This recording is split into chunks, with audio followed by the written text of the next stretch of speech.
Nah ini yang coba kami akan terus sampaikan.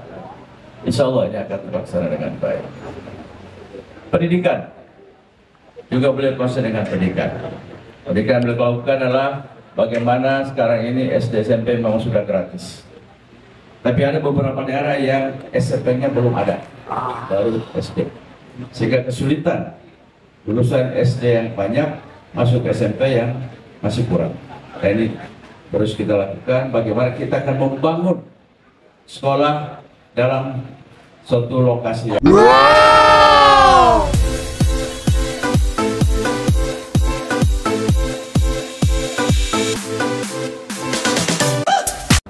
Salam sandi sosial. Ya, hari ini kita lagi di Komplek Asabri Jati Asih, sedang melakukan kegiatan pembaharuan Wali Kota Bekasi 3, calon Wali Kota Bekasi ya guys ya. Nomor urut 3 Tri Ardianto Haris Bobi Boy. Oke.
Bapak Kolonel Purnawirawan Dr. Ismari Agus Moto,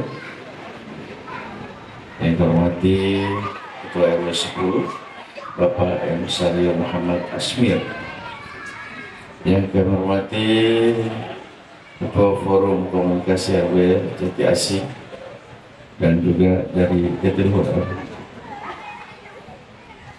yang kami hormati Ketua Pelaksana Acara Bapak Sumarto SHB, yang kami hormati sahabat saya, adik saya ini, Sekretaris Gerindra Kota Bekasi, kemudian cabang Bekasi, anggota DPRD Kota Bekasi, dan juga serala menjabat sebagai Ketua Fraksi Gerindra di Kota Bekasi. Misbahudin, tahu Bu ya? Pada kenal? Ya, harus sering datang kami juga. Yang hormati para pengurus RW 18 dan RW 10, juga para pengurus RT dari RW 18 dan RW 10, Ketua Paguyuban Blok A Pinewood Jatiluhur Bapak Razi yang kami hormati. Yang hormati, ini sahabat saya juga, saudara saya sama-sama dari Gorontalo juga, Kolonel Purnawirawan Udara Syukuri Nausyad,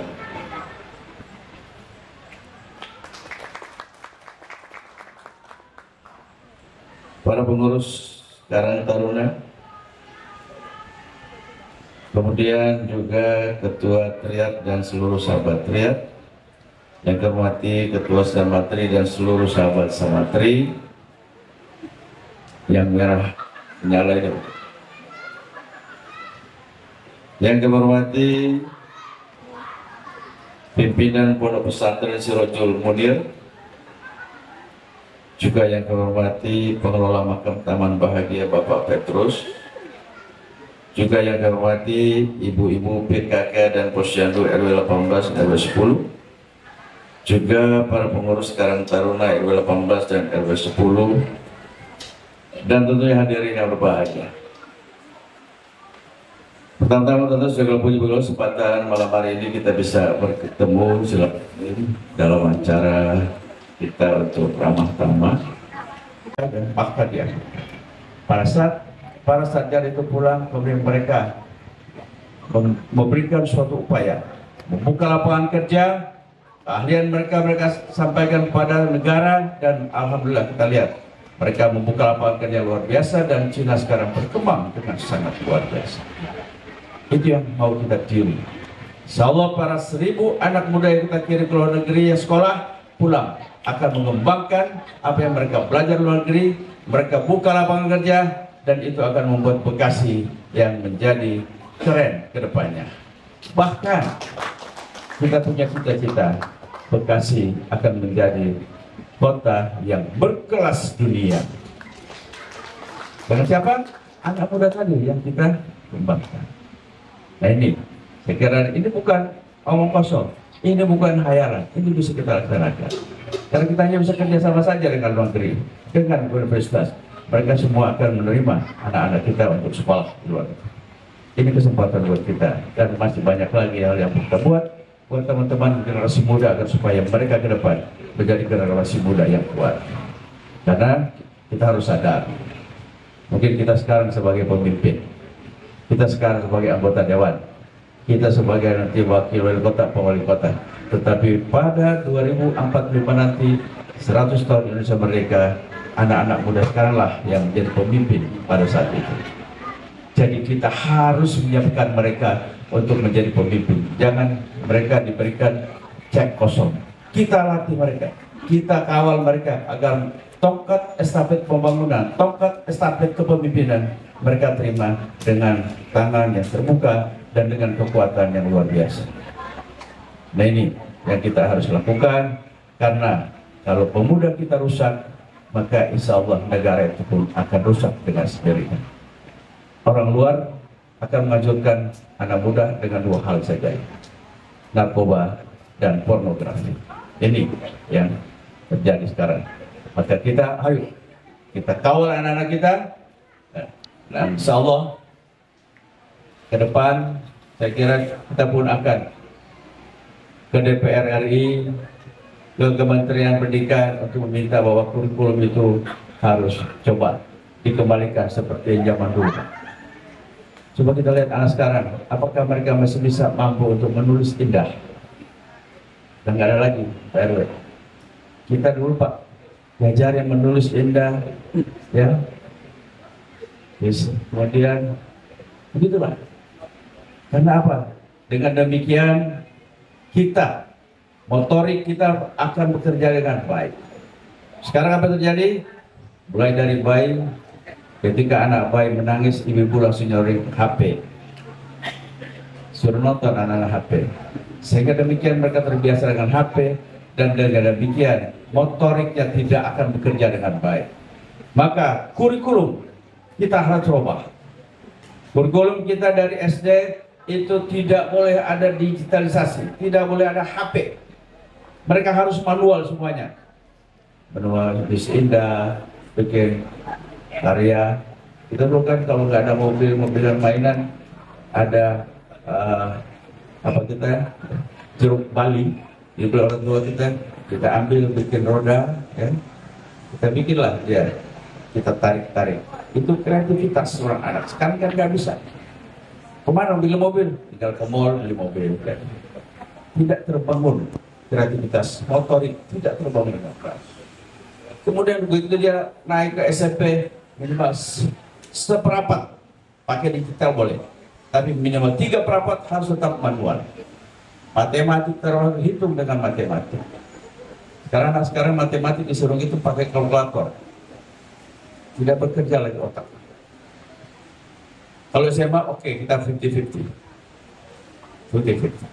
Kalau udah kuliah silakan pakai digitalisasi boleh. Nah itu.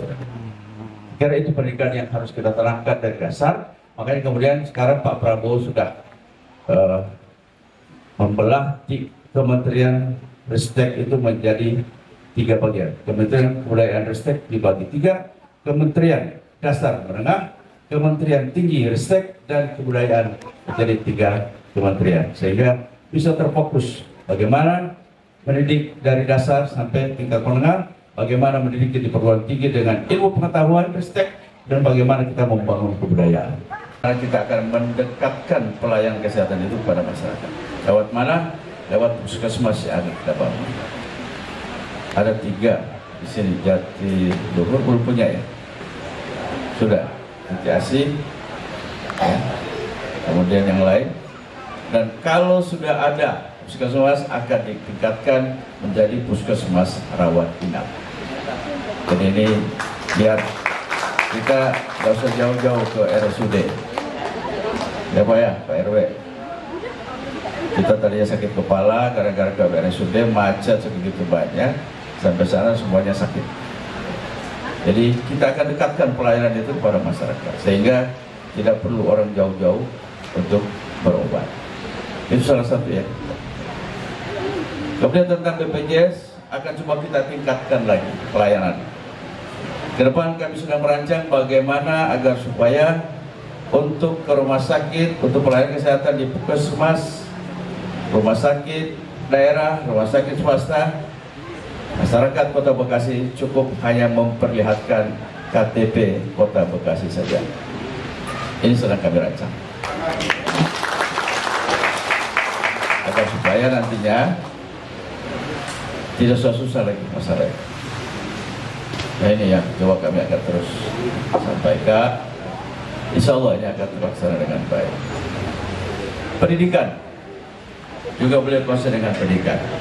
Pendidikan yang boleh lakukan adalah bagaimana sekarang ini SD SMP memang sudah gratis. Tapi ada beberapa daerah yang SMP-nya belum ada, baru SD. Sehingga kesulitan lulusan SD yang banyak masuk ke SMP yang masih kurang. Nah ini terus kita lakukan bagaimana kita akan membangun sekolah dalam suatu lokasi yang sama terintegrasi. Situ ada SD, ada SMP, dan ada SMA. Sehingga kita bisa dari situ kita bisa menilai, kita bisa menghitung berapa sih jumlah SD yang lulus. Katakanlah 40 siswa, maka 40 siswa harus juga masuk di SMP dengan 40 kursi yang disiapkan, dan akan masuk juga ke SMA dengan 40 kursi yang disiapkan. Dan ini akan kita bangun yang sama, karena selama ini kita lihat banyak sekolah dasar yang hanya satu tingkat. Kita akan coba bangun untuk jadikan minimal 3 tingkat sehingga di situ terintegrasi antara SD, SMP, dan SMA. Ini yang sedang coba kami lakukan. Dan insya Allah ini bisa terjadi karena lahan di Kota Bekasi cukup mahal, maka kita harus memanfaatkan lahan yang ada. Kerjasama kami dengan provinsi tentunya di SMA itu, karena itu adalah merupakan kewenangan provinsi, maka akan kami bicarakan dengan baik-baik. Insya Allah seperti itu. Jadi kita tidak lagi ribut tiap tahun dengan PPDB yang memusingkan, yang zonasi dan lain sebagainya.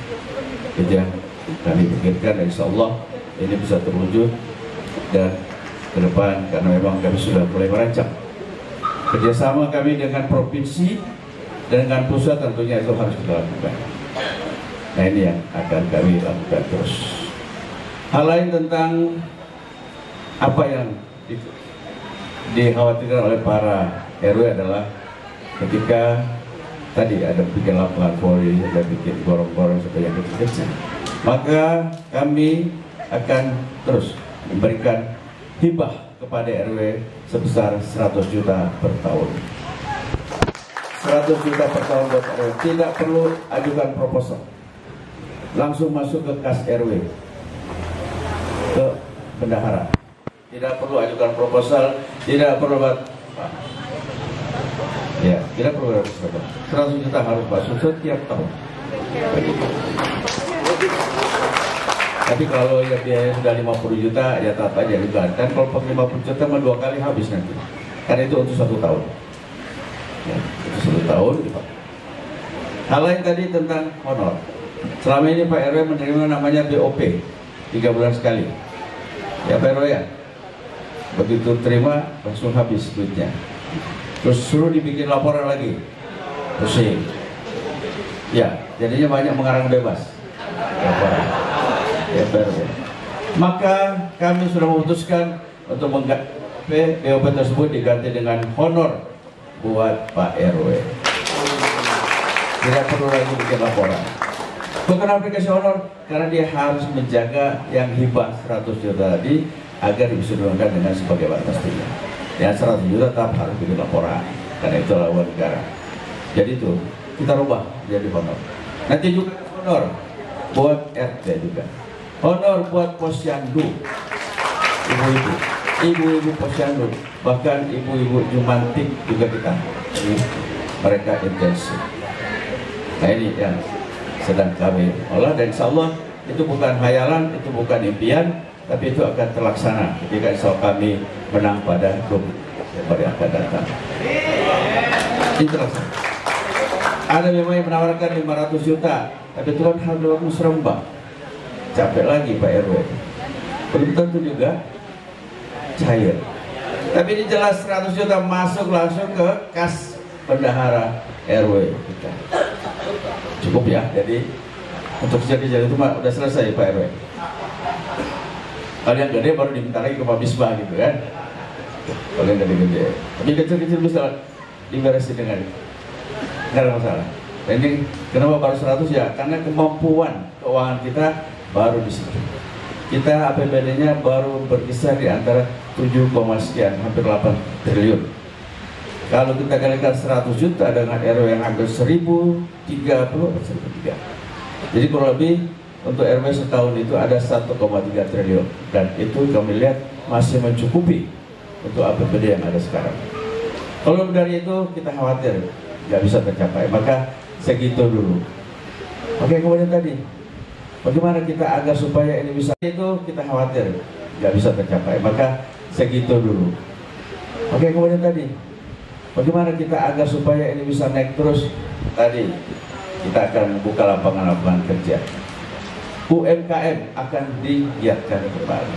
Kita beri mereka semacam modal usaha yang baik. Kita kawal mereka dalam membuat, kita kawal mereka dalam packing. Kemudian terakhir kita juga kawal mereka untuk memasarkan produk yang mereka punya. Sehingga selama ini kan kita teriak UMKM, begitu ada barangnya susah dijual. Jual, tidak perlu harus buka toko, beli rokok dan sebagainya. Tapi kita akan bantu dengan sistem yang ada sekarang digital. Maka pemasaran lewat online itu adalah pemasaran yang bukan hanya di Kota Bekasi saja, tetapi bisa berkembang ke seluruh dunia. Produk kita akan terkenal di seluruh dunia. Nah ini, makanya insya Allah dengan begitu kita akan juga mendapatkan pendapatan asli daerah yang baik. Hal lain yang kita lakukan adalah bagaimana agar kita mengembangkan Kota Bekasi lebih baik ke depan. Bahkan insya Allah setiap tahun kami akan mengirimkan 1000 anak muda untuk sekolah di luar negeri gratis, beasiswa full. Dan ini sudahkah ada pembicaraan dengan beberapa universitas yang ada baik Jakarta, Bekasi maupun Jogja. Terus bicarakan tentang itu. Karena memang belum dilantik, jadi belum bisa bikin MOU. Paling tidak sudah ada pembicaraan awal.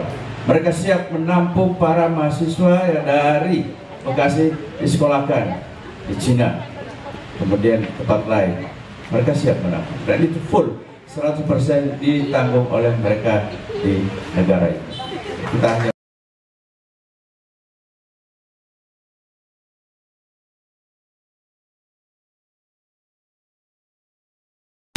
sambung sosial, selalu hidup bersosial, gerakan jiwa sosial.